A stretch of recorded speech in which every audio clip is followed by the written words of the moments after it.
E o Brasil vai apresentar ao G20 uma ferramenta de inteligência artificial contra a corrupção. Esse programa, lançado pela Controladoria Geral da União, recebeu o nome de ALICE, que é uma abreviação para Auditoria Preventiva em Licitações. Através dele, será possível detectar possíveis desvios de verbas em licitações e contratos públicos. A apresentação dessa ferramenta vai ocorrer durante o Grupo de Trabalho Anticorrupção no G20, que terá início amanhã e se encerra na quinta-feira. Neste ano, o grupo que reúne as 20 principais economias do mundo está sendo presidido pelo Brasil. E quem vai nos dar mais detalhes sobre essa ferramenta contra a corrupção é o secretário federal de Controle de Internet da CGU, Ronald da Silva Balbi. Olá, secretário, uma boa noite. Seja muito bem-vindo ao Jornal da Record News. Olá, boa noite, Renata. Secretário, queria que você começasse... Muito obrigado por nos receber. Obrigada pela entrevista. Queria que você começasse explicando para a gente como que funciona essa tecnologia, de que forma ela consegue captar alguma irregularidade, por exemplo, aí na contratação de licitações.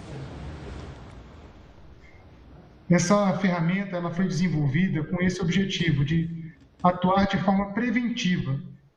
E a CGU, ela desenvolveu essa ferramenta tentando identificar, ainda na fase de edital, quais são os editais que podem ser auditados e verificar que tipo de equívoco foi cometido, que tipo de trilha pode ser desenvolvida para fazer com que esses problemas não ocorram. Então, essa é uma ferramenta muito útil que vem sendo aprimorada com o passar do tempo.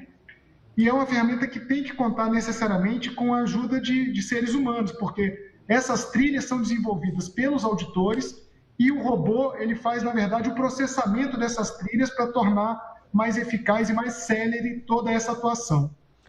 Secretário, me corrija se eu estiver errado, e antes também uma boa noite da minha parte. Ao que parece, essa ferramenta, então, ela serviria para evitar a corrupção antes mesmo que ela aconteça, ou seja, é possível ver indícios de que algo está errado e evitar o que acontece ou que acontecia muitas vezes em que a licitação ou o contrato público era alvo de corrupção, mas você só conseguia detectar isso depois que o dinheiro já foi pago, depois que o dinheiro já caiu na mão de contraventores, ou seja, ela é uma arma para antecipar qualquer tipo de risco? Muito boa noite também, Gustavo. Dizer que qualquer tipo seria muito forte da nossa parte, no entanto, o esforço é muito grande também para cobrir o maior número de riscos possíveis. E o mecanismo é esse trabalho de antecipação, porque ao invés de deixar com que a licitação prossiga, o nosso trabalho ele ocorre ainda na fase de publicação do edital. Publicado o edital, os auditores da CGU têm acesso, então, por meio desse cruzamento de dados. E esse cruzamento de dados nos permite dizer que algum trecho desse edital pode conter algum erro.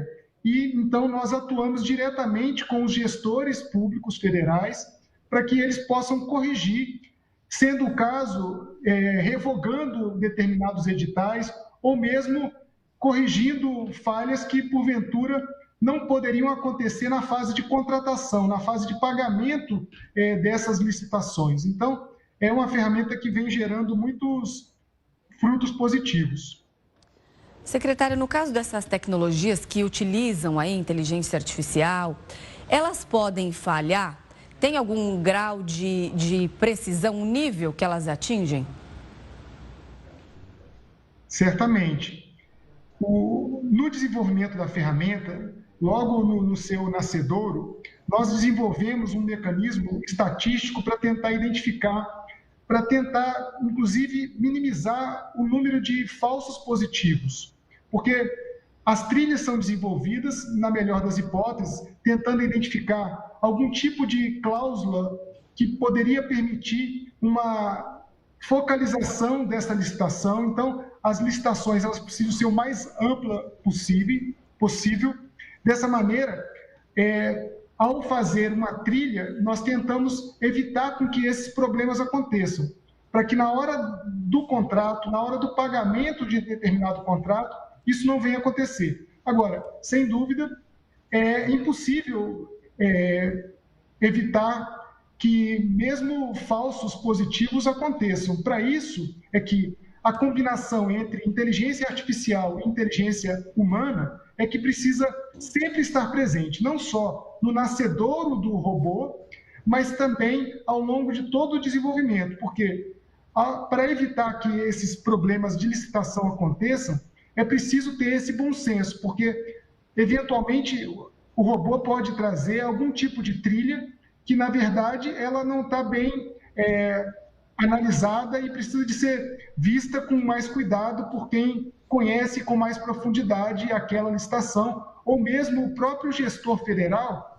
que porventura recebe esse tipo de feedback, ele pode eventualmente dizer para a CGU, olha, esse apontamento que foi feito aqui, ele não está correto, porque nós não fizemos esse tipo de exigência indevida.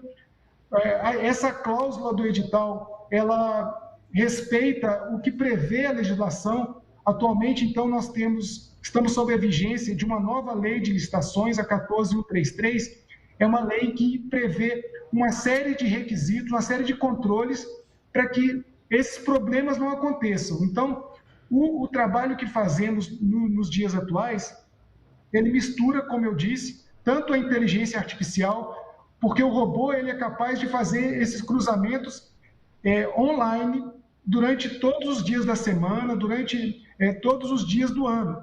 Coisas que anteriormente nós, seres humanos, não conseguimos. Então, essa é a grande virtude de fazer um trabalho exaustivo sobre todas as licitações, checando se essas trilhas que foram desenvolvidas por seres humanos, elas não estão sendo superadas por cada uma das licitações que ocorrem.